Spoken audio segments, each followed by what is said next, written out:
So today we're going to have a lesson, an inquiry lesson on differentiating instruction.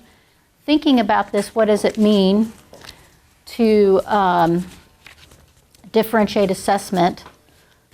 What does that mean to you all? Anybody? I kind of talked about the active planning for every facet, every part of the lesson to be accessible to every student. Okay. So instead of just having maybe one chart that's always in your room that you chalk it up to, visually impaired students, that's their guide. Actively planning every single lesson for everybody in your classes. Knowing your students with IEPs and I think they're 504s, knowing which students have those and what you need to do to accommodate for them. Yes. I think it doesn't necessarily always have to be students with special needs. It could be students that, say, in a music class, their forte is not music, and so they have a hard time with it. So maybe you're going to do something different with that student than you would the advanced student.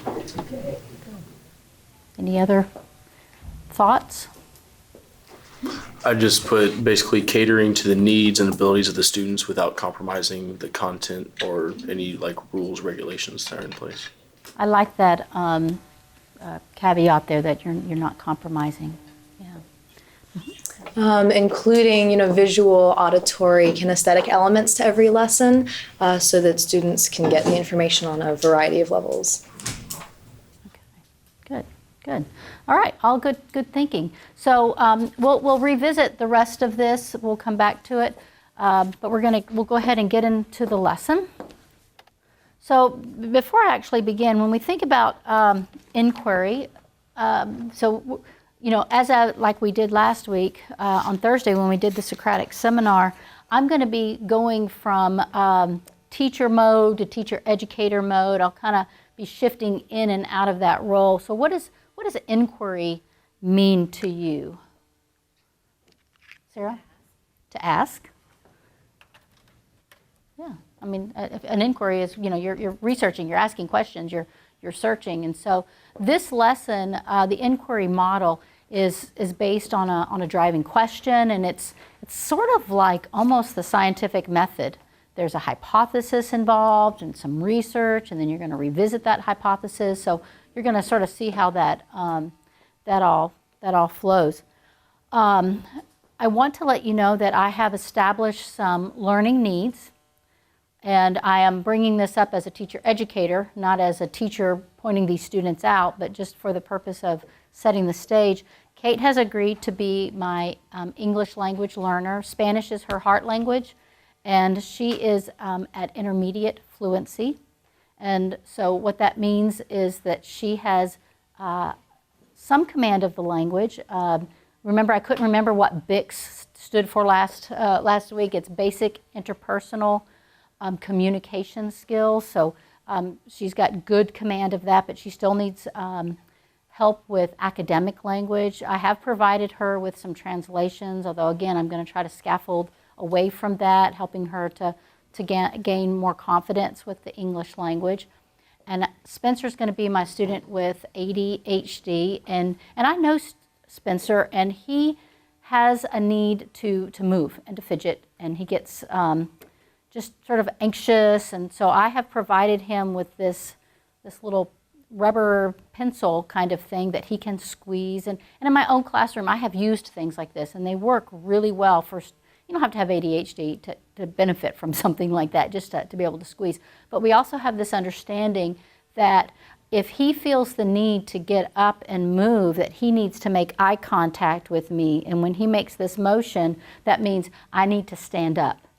And if I go like this, that means he can stand over there where he can sort of stand and move without disrupting everybody else.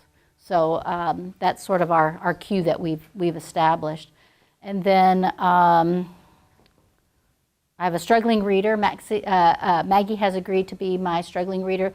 The situation that Maggie struggles with is comprehension. So it's not necessarily like specific word, but comprehension. So dense text is challenging for her. So working in groups is really good for struggling readers specifically.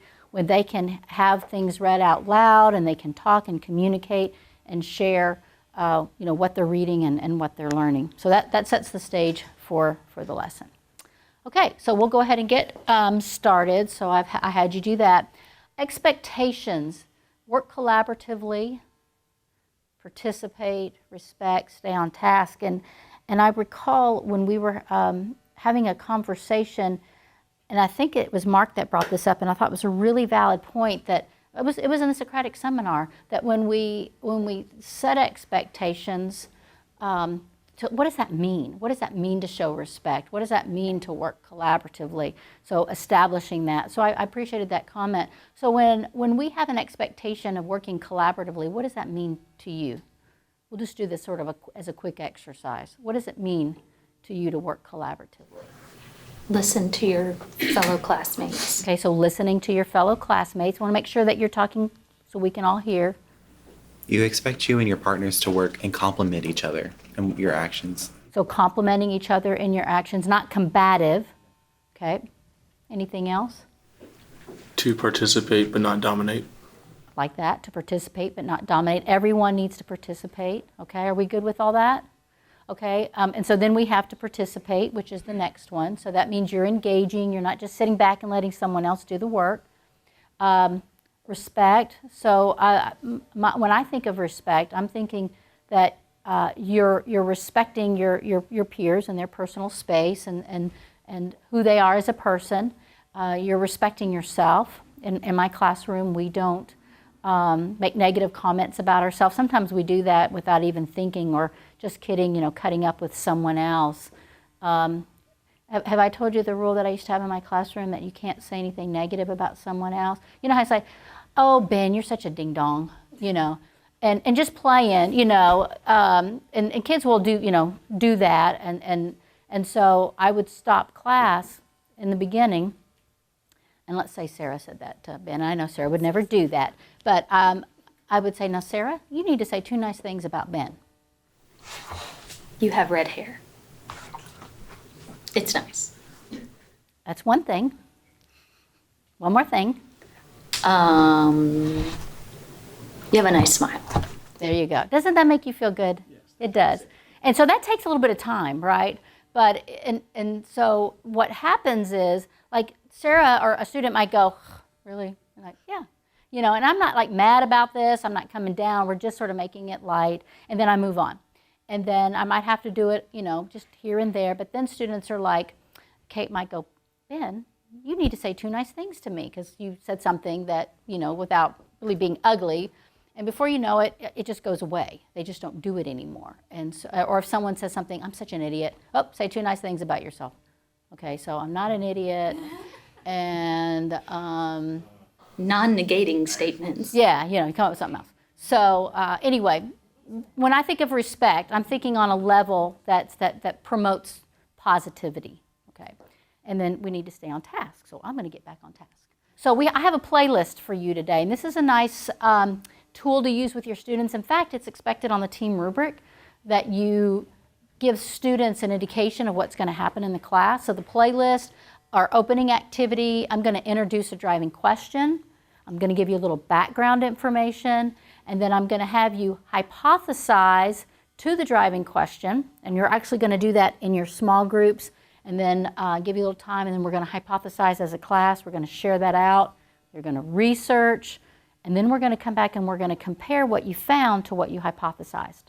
And then we're going to review and assess. So that's the stage for the playlist for today. Questions about what we're going to be doing? All right. Okay, there are the M&Ms.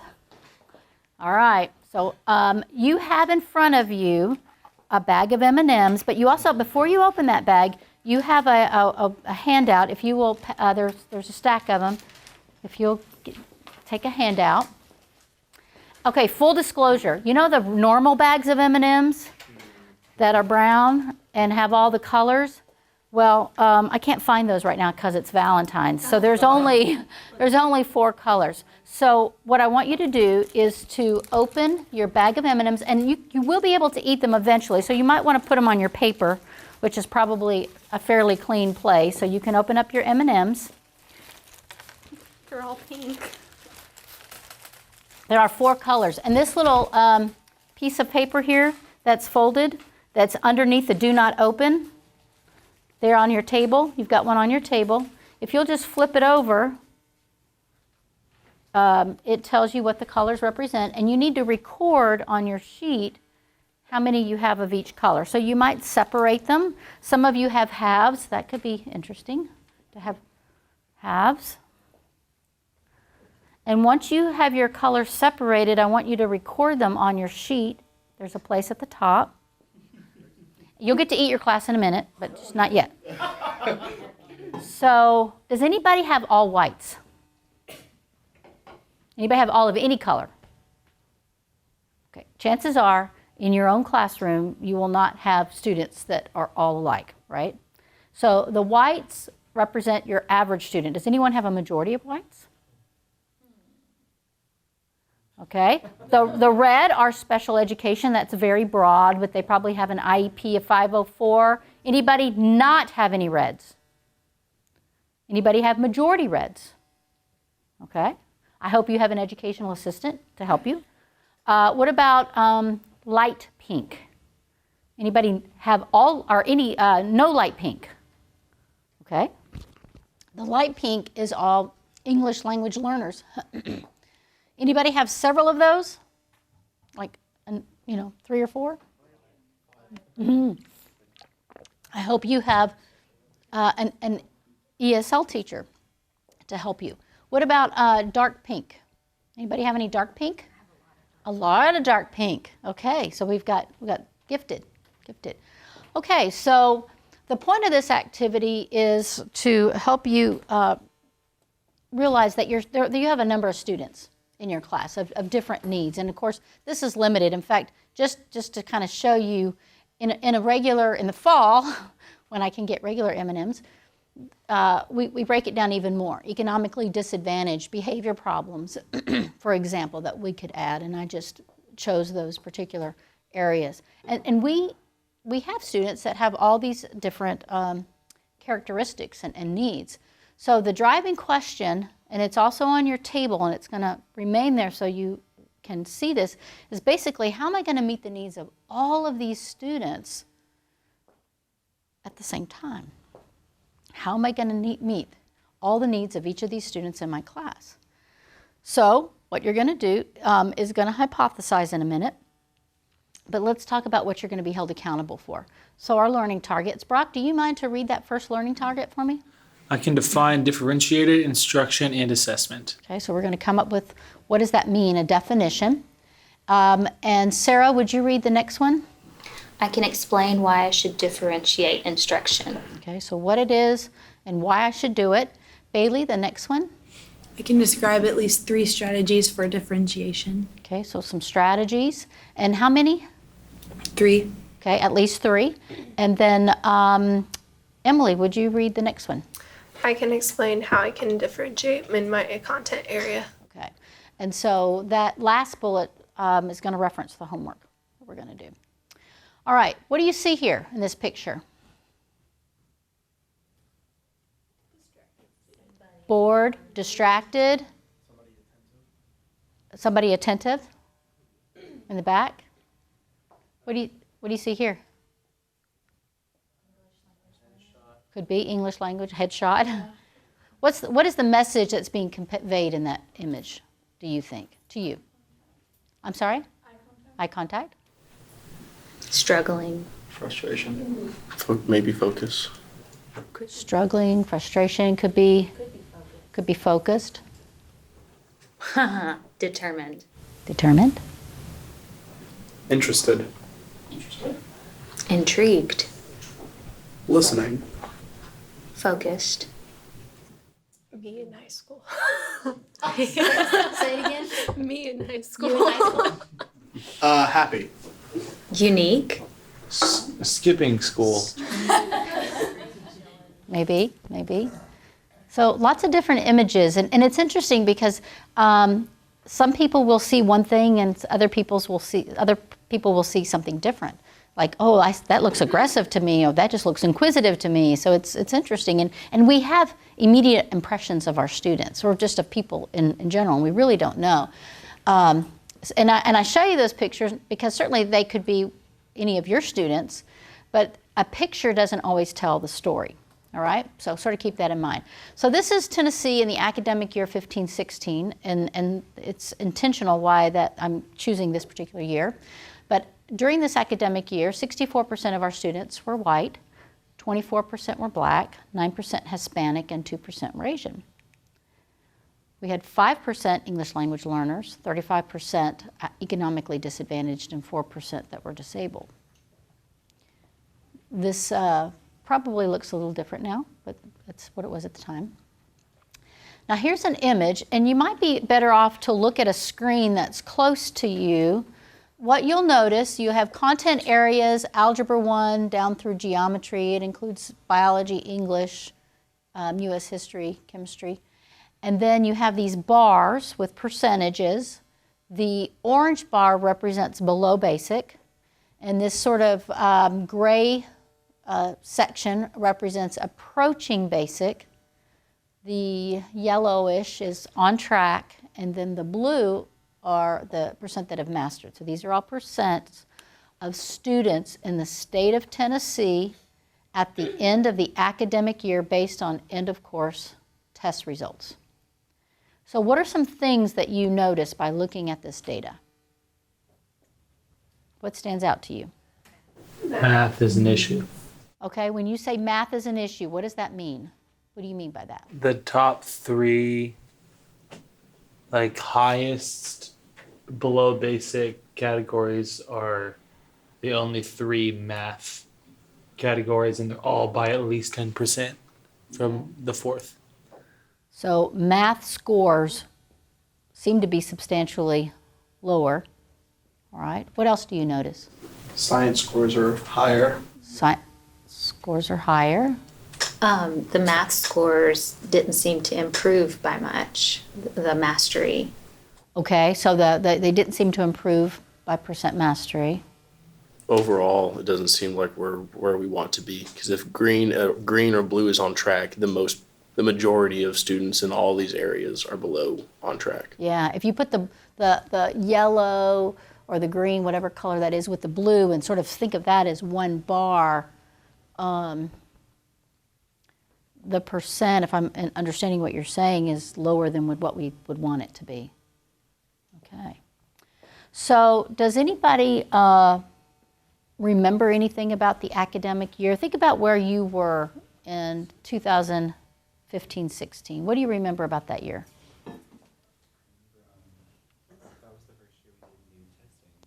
New testing, Common Core. That was the year that the TN Ready test crashed, the online program. Yeah. So the TN Ready, which, you know, we were Common Core, and then we went to 10 Core, and then we went to TN Ready, but it was 10 Core, I believe, at the time, and it was online, and the computers crashed. And were any of you in school when that was going on? Yeah. And then, do you have any particular, just quick stories? I just remember I was in chemistry, Algebra 2, and English 2 as well. So you were being tested in all those areas. Did you have problems with when you took it on the computer? Yeah, I remember some problems, but I remember vaguely. Like, You personally didn't have the computer crash on you, or maybe you did. Just don't remember. Yeah, I can't remember. Yeah. I didn't have to take any of them, but I remember all my friends did, and we had different schedules for school, and then everything crashed and was a waste, and the teachers especially were very unhappy the whole time. Because we were on testing We were schedule on weird forever. testing, and it was just forever and ever, and yeah, it was a nightmare. I remember they changed our schedule, and we were like going to take it the next day, but we were already on testing schedule for some reason, and then it crashed in every other school that had started taking it the day before, so we didn't have to actually take it. And then our superintendent made an apology video and sent it out and was like, each teacher has to show every class this, because I want them to know that I didn't know this was going to happen and that it was such a waste of time. And it was like we didn't get tested. So I feel like a dinosaur in here. I was not in high school. But wasn't there an election or preliminary things going on? Yes. That would have Yes. been during the 2016 Yes. election Okay. season. Yeah, that would have been that next year, yeah. There's a lot of debate, things and going a lot on. of social things going on. Yeah.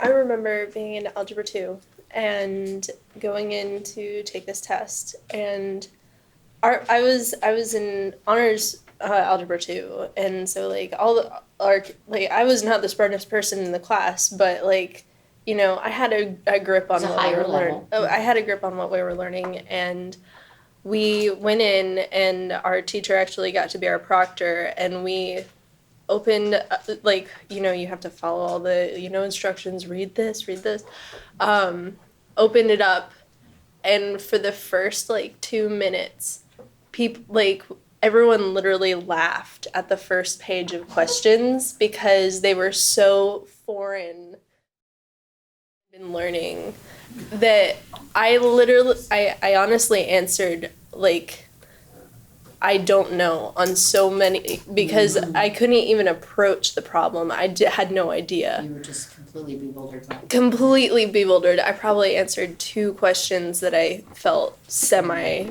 good about. So it was a disaster. The smartest kids in the class afterwards were like, that was Beyond that. beyond anything I recognize. Speaking to that, I also did take the Algebra 2 test. I think I did both days. I do remember the questions not being what I was taught or in a format that I was taught. And I really do wonder if the teachers were prepared to switch over and teach in the way that they were expected us to be evaluated. So a little backstory. There was training for teachers. Not all teachers did the training, and I think some were in buildings went and had training, were supposed to come back and train, and so, you know, it gets kind of filtered down. The computers crashed. As a quick turnaround, the testing company decided to print, you know, the schools needed something for them to do, so they printed tests, and then the students got the printed test. And this is not all schools everywhere, but specific places. And then there were pages missing of the test, or some of them were upside down, like when the page was upside down. And it was, you know, it was just one thing after another, and then it can, you know, even the next year we had issues. But all that to say, and this is to a nod to my my history major, that this is the way we approach data, right? We think about what was going on at the time. How reliable is this? Because teachers were told in many cases to tell students that that test doesn't count. Well, maybe it shouldn't count if teachers, if you weren't prepared, or if it crashed, or all of these things. But then later it came back, oh, by the way, it may not count for your grade, but it counts for me as a teacher. It's a reflection on me as a teacher. And so that was, oh, you talk about, teachers went nuts, and we're going to do a lesson later after Teach 1 that there was legislation that came out of this issue because there was such an uprising.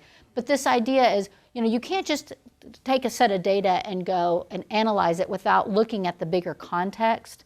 But regardless, even with all of that, and we don't report data like this anymore. You know, on the state website, it's really confusing. I like this snapshot where I can do a comparison, but we're still not where we need to be. We're making improvements, but we're not where we need to be. And so the question goes back to, I have all these students, so we go back to this driving question: how am I going to meet the needs of all these students? And so this idea of making instruction different. So our first learning target is to define differentiated instruction and assessment. And your learning targets are still out there in front of you. So what is differentiated instruction and assessment?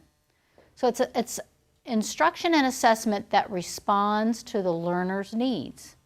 Now we can think about that as individuals, students as individuals, but we can also think about it as students in small groups.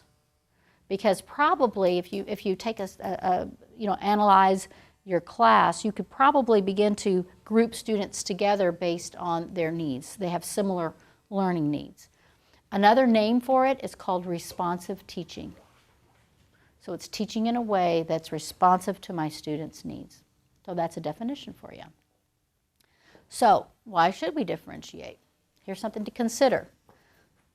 This graphic says if all students in a classroom are instructed at the same level, what opportunities exist to challenge those who are ready to embrace a more rigorous learning environment? Who are we talking about here? The gifted. Maybe some of you have that designation, through school that you were in a gifted program, in a spectrum program. Lots of times we focus so much on lower level students that we forget to meet the needs of our gifted students. I think those are probably more challenging. It is more challenging. They are more challenging in many ways. In particular, we have expectations in the state of Tennessee to rise students' test scores to certain levels. And with gifted students, they're already up here. And to go from a 98 to 100 is really, really hard. And for a teacher that's working with high-level students, they can be classified as a lower-level teacher because they can't bridge that gap. To bring lower students up there's certainly challenge there, but to go from a 60 to a 70 is not as difficult, just sort of quantifying it. So we need to remember our gifted students. Now you have seen Maslow's hierarchy of needs. What's usually on the bottom? Shelter, food. Food, shelter, those basic physiological needs. Well, a psychologist in the 1900s, and actually in the later 1900s, began to analyze this and realized that for students in particular, but people in general, it's not the need for food, water, and shelter, but it's their social needs. Students will deny themselves going to the bathroom, eating, any number of things that would need to care for themselves in order to be socially acceptable. I remember as a freshman in high school, I grew up in Southern California, so when I moved to Tennessee, I could have been on Mars. And so first day of high school, I made a buddy and a friend, and we're still best friends to this day, which is pretty cool. But she had gone to school, Christiana, which was a K-8 at the time, and there were some friends of hers. So I just sort of bunched into this group. Well, they didn't eat lunch, and I was hungry. But I was not going into that lunchroom by myself because that was overwhelming to me. Like, that was scary because I didn't know which line to stand in. I didn't know where I would sit. It was a lot. It is. And that's a really big deal. And so I don't know how long before I finally got the courage to say, okay, see you guys later. I'm going to eat because this girl needs to eat. And so I denied myself. And so I can relate to that. Maybe you can too. Things that you have done to meet this need to belong. So that's something to keep in mind. And this whole lunchroom issue with kids, it's real. It's real. So it's important that you're aware. I had a space in my room where kids could come and eat lunch in my room because that was a scary place. We ate in the band room. Band buddies. Yeah. Okay. So what did we say? What is a definition of differentiating instruction? What did we call it? Responds to learners' needs. Responds to learners' needs, and there was this sort of phrase, responsive teaching. And so who do you think we should differentiate for? Every student. Yeah. Does that mean we need to have a lesson plan for every student? No, not at all, not at all. But we need to consider all of our students' needs. And there's such a thing as differentiating by whole class and small groups and individuals. And we have to remember that fair and equal don't always equate. And so some students need more supports than other students. That might not be fair, but it provides an equal playing field, right? Okay, so thinking about your driving question, which is on your table, you have in front of you, you can eat your M&Ms at any time. Sorry, I should have told you that. You could have been eating those. You have a place on your handout that says group hypothesis. And I'm going to give you, just about maybe 2 minutes to talk in your group and you can just do it by bullet points, to come up with the response to the question, how am I going to meet all the needs of each of my students in the class at the same time? So I want everyone to write on their individual sheet their hypothesis that you guys come up with. And then we're going to share out, and I'm going to write the hypothesis on the board. So I'll give you about 2 minutes.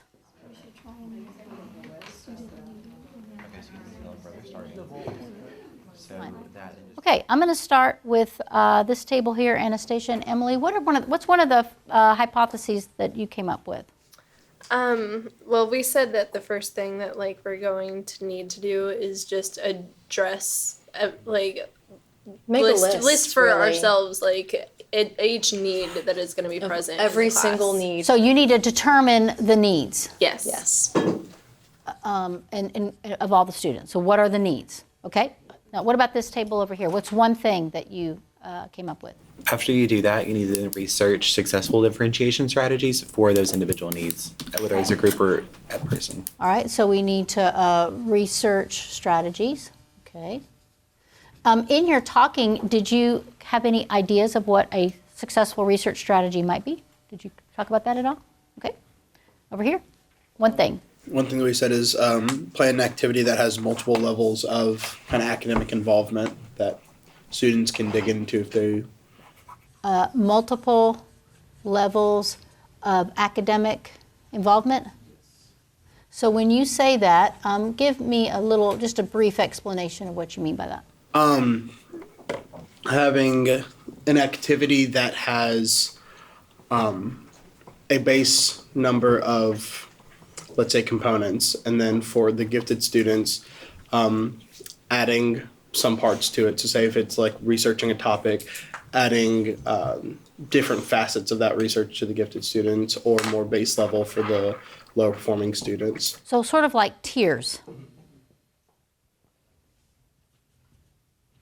Is that right? TE. TIE. TIERS. It is TE. Okay. I can't spell. All right. And You then- can spell. You can spell it the other way. Say two nice things about Say yourself. two nice things. Oh, I see. Okay. Sometimes I can spell, especially when I have spell check. And I can cook a mean something. Enchiladas. I'm good at cooking enchiladas. Okay. All right. This table over here. See, it works, doesn't it? You point it, see? It works. Okay, sorry. Depending on how many gifted students you have, you could use student leaders and pair them intentionally with other students. And that way it challenges the gifted students a little bit more. So pair with like students that are challenging, or okay, I'll just pair with others.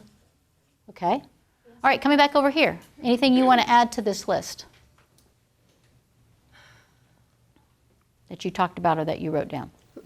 I mean, we said the student leaders grouping with your gifted students, but we didn't get further than that. Okay, that's fine. All right, anything else you guys want to add? I think it's important not to say that here's your approach to this and let that be it. Because if you're unsuccessful, you do need to rechange your approach and not assume that it's a static approach, whatever you do. Students are dynamic, so you need to be willing to change and have some trial and error. Hopefully not too much because you did the good research, but be prepared for that. So be dynamic in your approach, knowing you're going to have to change. It's kind of along with student leaders, but clumping students with similar needs together. So I'm going to call that grouping, but clumping works. Grouping by similar needs. Is that what? Okay. And Mark? I think pairing students is a good idea, but I don't know if we should specify who the student leaders are, because I feel like that develops a hierarchy in the classroom, and it makes people think that they're better than other students. So this could be sort of maybe questionable. Depends on how it's approached. Could also just be done with a seating chart. Don't say anything beyond that and let, Kind of like I've done with you.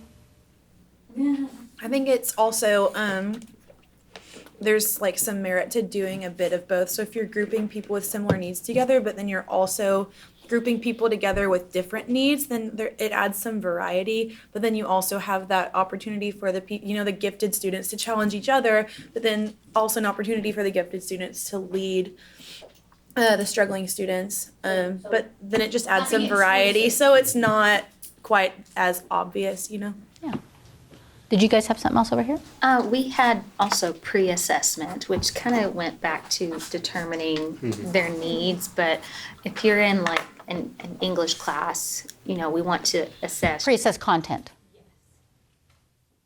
Okay, anybody want to add anything else that they just thought of or that you wrote down? Okay, so I had you hypothesize in groups, and then we did a class hypothesis that we recorded. So what I have provided for you as a research tool, some information, is a packet. And this is more information than you're going to have time to process deeply in this classroom. But it is in a format, by and large, that is easily digestible. There are graphics. There are bullet points. You might consider a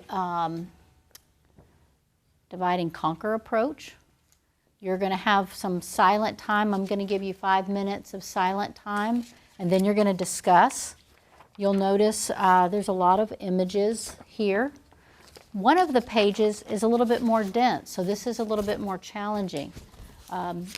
So let's say that Emily, although she does not have an IEP for being gifted, I know that Emily is a high-achieving student.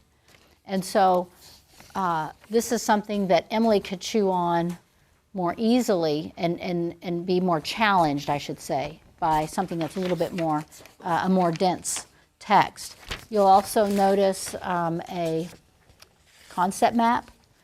And then I want to draw your attention to the last page. If you'll just look at the last page for a moment.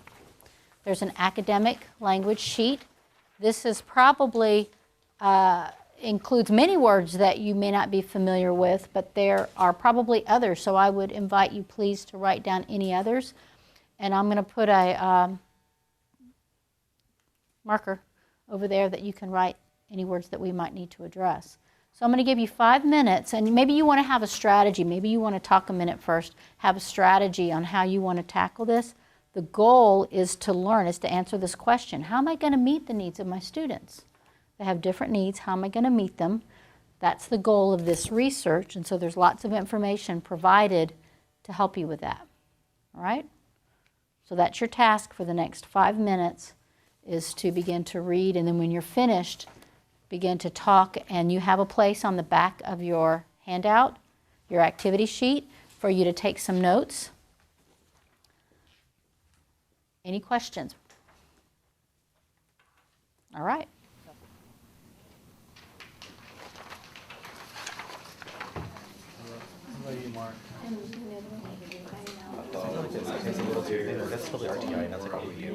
So we're going to revisit our hypotheses in just a moment. I went around and I asked you, did you find some things that matched, and then did you find some new things, and have you write those down? We're going to share those out, but I also asked you that if you had any words that you didn't understand, and one of the words, format, while this is in the academic language, it wasn't enough to make sense. Format and orbitals are two different instructional strategies, and they're not as widely used. It depends on what school system, and okay, let's take that away. So it's a way of differentiating. You can see on your screen there. So it's a model for creating a very dynamic and engaging learning classroom, and looking at, if you look at the outer circle, adaptations, meaning, concept, skills, and so you're evaluating, kind of like you guys were talking about, we determine the needs of the students, and then designing lessons. And so you've got these 4 main categories, these, what adaptations are going to need to make, and how are they going to make meaning, and what are these concepts, and what are the skills involved. So if it's something you're interested in learning more about, you literally can Google format teaching strategy, and there are some sites the orbitals, and this is not, I wasn't able to, I've got it on my computer, so sometimes when you look up orbitals, it's referencing independent projects that students are working independently, and then they come together to sort of synthesize their learning. So they're learning about the same thing, but maybe different aspects. Let's see. So in that process, the focus is for the student and the students and the teacher to be concerned about the care and respect for students. So making this environment that's very accepting. Formative assessment all along the way is part of this orbitals process. Student choice, classroom community, and student voice. So those are aspects that are important in this idea of orbitals. So those are referenced in that concept map at the bottom in terms of where they fit. So, and then we have manipulatives. So a manipulative, well, does anyone want to speak to a manipulative? Blocks could be a manipulative for small children. So manipulative, when we think about Manny, we mean hands. So it's anything that you can, like models, that you can, not mental models, but physical models that you can use to help with the learning. So manipulatives, a lot of times we think of math manipulatives, but as a science teacher, we made atom models, for example. I was going to say the little blue like columns and blocks that we used in math class. Yeah. I have no idea what we used them for, but I just remembered those. Yeah, those are math manipulatives. So those are good. All right, so let's review our hypothesis. Anywhere did it talk about determining needs? Yeah, it talked about it at the beginning when it said like getting to know your students. Getting to know your students, identifying what it is, what their needs are, but also what their interests are. It's not just do they have an IEP that by state law I have to meet, but who are they as people? The get to know your students kind of hit a few of those like pre-assessed content and like where they are in terms of their learning, certainly. And I like this idea of researching strategies that may or may not have been addressed directly, but you know, what works. And I'll give you a hint that sometimes what works in this situation doesn't always work in the next situation. So when you talked about being dynamic, I think that's really important as a teacher. You cannot be just pulling out the same old thing all the time. You've got to be tweaking and paying attention to what your students are. So while that was not there, I'm certainly I'll give it a little circle because I think that's important. I was wondering how it talks about differentiating for learning profiles for multiple intelligences. How do you kind of gauge that in a student? Yeah, so that's something new we didn't talk about, right? And I want to make sure that we are clear that we're not talking about learning styles. We had that conversation that there's a misconception, and then we read about it in the Deans for Impact, the Science of Learning, that learning styles is actually a misconception. There's no empirical evidence that indicates that if you teach to a student's particular learning style, that they're going to have higher academic achievement. But this idea of learning profiles comes out of Howard Gardner's research, that we have different proclivities to things. Like we got a bunch of music people in this room. And you guys have a talent and an affinity for music. I love music, but I have tried to play several instruments, and I can get so far, and that's about it. I'm limited. Now, I know that if I work hard, I can get better at it, but that is not one of my learning profiles. Some people like to really be outdoors, like they feel, look, Anastasia's going, yes, that's me. I'm with you. Like I'll go outside and just work and read and get on my computer, and I prefer that space.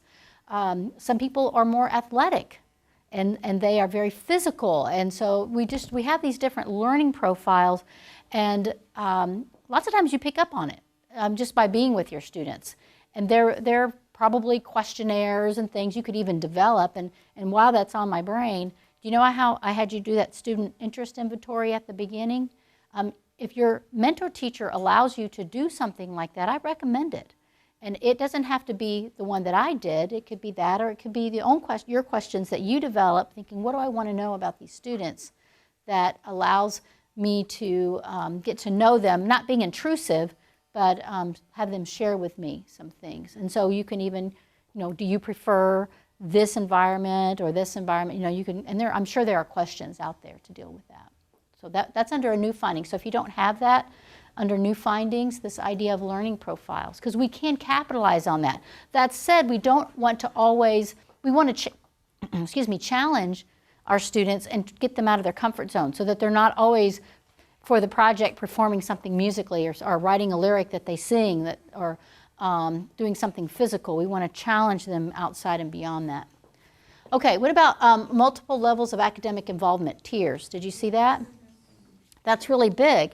So we can tier the content so that those that need the most scaffolding get the most supports. And what comes out, I taught physics for a while, and physics has a lot of word problems, right? And so for and the class I taught was actually Principles of Technology, which is applied physics. And I had, prior to the American Diploma project passing, which said that all students have to have chemistry or physics to graduate, prior to that, the students that were in my Principles of Tech class took it their senior year after having me for chemistry. So they were all mostly 4.0 seniors, high level, like we did projects. We were doing like incredible things. And then when the American Diploma project passed, the math and chemistry can be too challenging for students who really struggle. So they would take the Principles of Tech. The math is pretty basic in there. But I had students who could not read, sophomores who could not read, and seniors who were valedictorians in the same class. So I had to learn really quickly how to differentiate. And these tiers, the students that are at the high level, thinking about physics problems, I would put a lot of extraneous, like not irrelevant information in those problems. But I gave just the basic information to my lower level. So they, it wasn't more work for my higher level students, it was more challenging work. And that's the thing with tiering. You have multiple entry points. This might be an odd question. How do you kind of structure that out without, the rumblings of the students going, why is my problem? One thing that I have learned is that students know who the low-level students are and they know who the high students are. You treat them the same. And lots of times you can just provide options. Pick which level you want to go to. They tend to gravitate to the level they need to be. Sometimes the lower ones will choose a little higher. Let them choose higher. Sometimes the higher ones will choose a little lower, and it might be because they're being lazy. Maybe they need that cognitive break. And so that student, you might know that they need that cognitive break, and so you allow them, but not all the time. No, I know you can do better. You need to be over here. And so you don't lord it over them. And the kids know. They know who the high level, they know who the low level, but they all have different strengths in different ways. And so it's important as a teacher that you find those strengths. And so you've got my struggling reader here who really has a hard time with understanding, but she is very talented in another area that I can utilize and have her as the example and lift her up among the other students. And so it's important to identify those things, but that's a good question. Okay, so these tiers, definitely, I gotta watch my time. Student leaders, pair with others, maybe, maybe not. So Mark questioned that, and that's a good thing to question. It is not fair to have your gifted students be the teacher for the lower level students. Sometimes they don't want to do it, sometimes they're not good at it, but sometimes they don't mind it. And so this notion, and Bailey brought it out here, and someone else, so this idea of grouping. So we call this, and this is a good term to know, similar needs. This is homogeneous grouping. That could be by ability, that could be by interest, that could be by readiness. And then this is heterogeneous. So if you don't have these terms, you should write them down on that sheet there. Heterogeneous is different. So sometimes it is important to have high-level and low-level students together. You need to be changing the grouping all the time. Keep them guessing, but you have very specific reasons for how and why you group them. in that physics class I was telling you about, when it came to project time, I could give my seniors, those high-level kids, okay, these are the model rockets. This is the objective for building these rockets. Set, go. Let me know what you need. And then I'd have sort of a middle level that would have a little bit more information, a little bit more detail, a little bit more scaffolding. Okay, set, go. And I did have an educational assistant in the classroom with me. Then I could spend more time with this lower level, or I'd have my EA come and, I'd be checking in, going through all 3 groups. But then there were times I had them mixed. But don't make your gifted student always the teacher of the lower level student. Sometimes it's okay, but you need to connect and find out if they're okay with that. Okay, so we definitely saw these things, right? Be dynamic, I completely agree with that. So on occasion. So we really saw, when you look at this handout, there are 3 big ideas about differentiating. So we're going to differentiate. One of them starts with a P. Okay, so we're going to differentiate the process. And then you said content, maybe that one should be first. And then the last one is product. And so then you had lots of different examples. So the content, thinking about how much detail or how to what depth. I told you about news, ELA, that you had access to articles that you could change the lexile level. How dense is that information? So that's example. Like, you want them all to ultimately be able to reach this goal, but some of them need more information or simplified versions. That's content. What about process? You mentioned choice board. You saw the choice board. I used to use choice boards all the time, but it's like a tic-tac-toe. Once you mark it, that spot's full. You can't do that again. So you got to vary it, right? So the process, that how you group is the process. How you tier. You can tier by process, but you can also tier by content.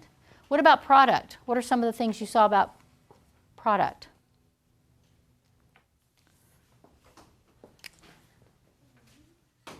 This would be the assessment part. So you can do choice again. So I'm going to demonstrate my learning in this time by, I'm going to write a jingle. And I'm going to demonstrate my learning by performing. I'm going to create a children's book. I'm going to demonstrate my learning through this children's book. I'm going to write a paper.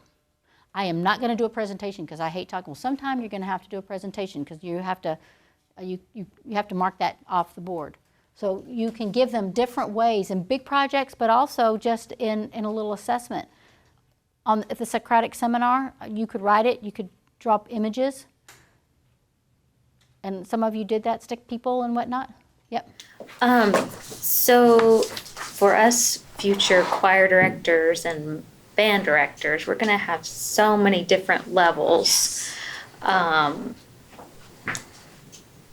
are we going to navigate that? It is hard, and when you think about as a did you say choir director? Or band director, you're gonna And my mind goes to band directors, and so part of it's you differentiate by instrumentation, right?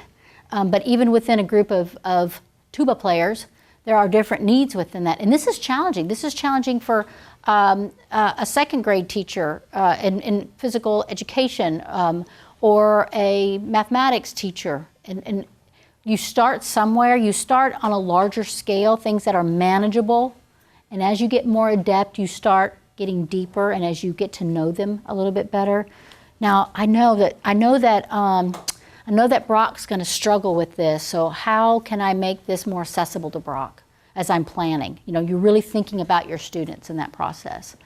And there are times when you're doing whole group things, like everybody's doing the same thing. Not everybody's doing something different all the time.